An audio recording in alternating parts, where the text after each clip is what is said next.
most people in the world do not have insurance against earthquake risk. Now that seems almost astonishing because the risk is so well quantified and there's such an incentive to manage the risk. So this is a picture from the Haitian earthquake of 2010. And you can see the damage it caused. And yet most people there were not insured. So the earthquake came in 2010. Before the earthquake, there was a movement to try to get Caribbean countries to buy insurance. And so they did so only a little bit. The Caribbean Catastrophe Risk Assurance Facility managed to create about $8 million of loss insurance. But the losses from the Haitian earthquake reached into the billions. So why weren't the Haitians insured? there was an organization trying to get them to do it, and they could have bought it, but apparently there was a resistance, a thought that maybe a mistrust of institutions, a tendency to believe in good luck or something like that. Here's another example, Hurricane Katrina in 2005. Now this was in the United States where people are much more sophisticated, I would say, or at least attuned to financial solutions. So the city of New Orleans was heavily damaged in the earthquake of Katrina hurricane. But again, the insurance wasn't perfect there as well. So now this is totally different from Haiti because we have a lot of insurance in the United States. There was in fact losses of $34 billion caused by the hurricane. And these were settled and paid out. But there were problems then again. The problem was that a lot of the insurance policies were insured against wind damage, but not flood damage. Now, before the fact, when you sign the insurance contract, this might seem like a minor distinction, because Hurricane Katrina was both wind and flood. But many of them did not have flood insurance. Now, why didn't they? Maybe they couldn't imagine how could it flood here in New Orleans. They didn't understand the impact that a hurricane can have. Also, maybe because of global warming and greater fears of hurricanes, the insurance companies had been raising their rates on hurricane insurance. So many people in New Orleans had canceled their insurance because they thought it got too expensive. So there was a substantial failure to compensate people in New Orleans as well. Not as bad as Haiti. You're saying, why should I buy flood insurance? If I just say, I didn't do it, sorry, I've made a mistake, someone will come and help me. Mm-hmm. And so I'm going to build the house on the floodplain anyway because I don't care. Yeah. Now, that was a problem when they passed the National Flood Insurance Act in 1968. People didn't just go and buy it. They were ignoring it.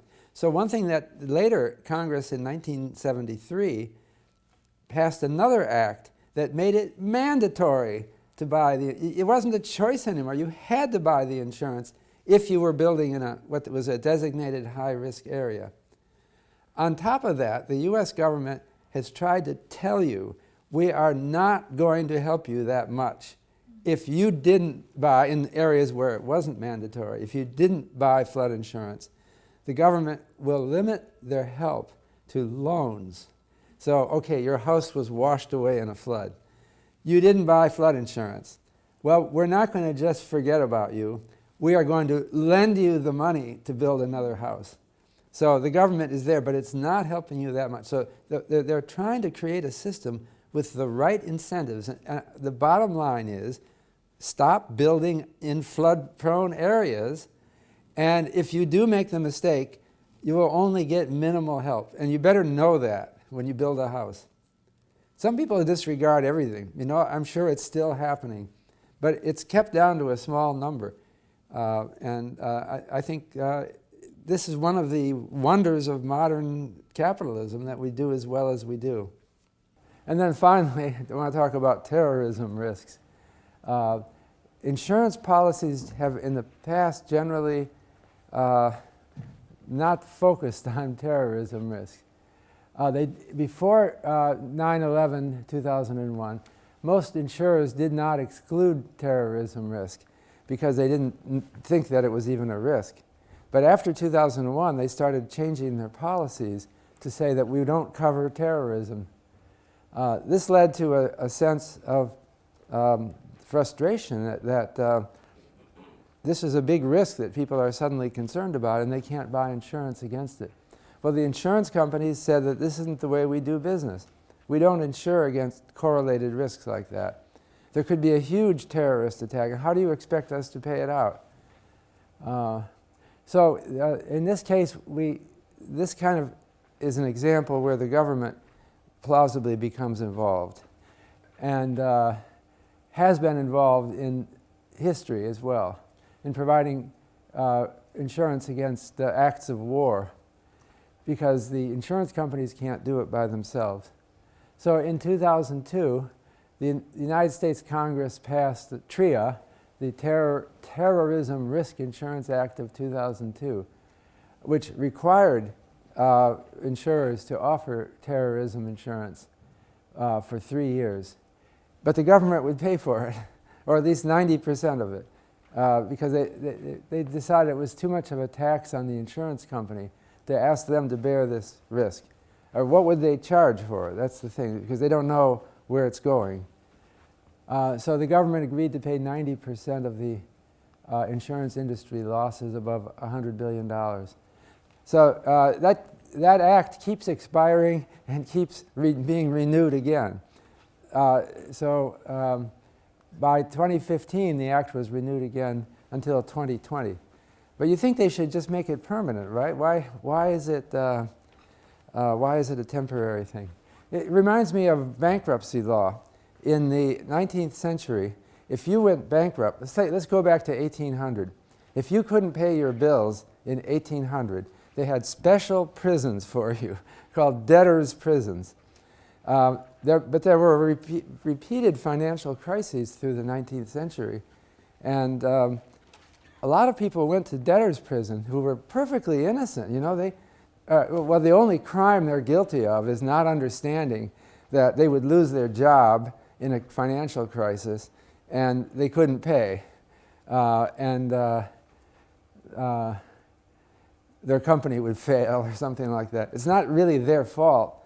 It's not something we want to see punished by jail. So in the 19th century, whenever there was a financial crisis, they passed some special bankruptcy law that had a time duration like this and expired. They thought, well, we're just dealing with the current crisis. But as time went on, these crises kept coming, and eventually bankruptcy law became a permanent fixture, not just a reaction to a crisis. So that's probably what should happen to TRIA eventually. There are certain things that are hard to insure, and we require the government to come in to do the job. We'll come back to that when we talk about public finance later.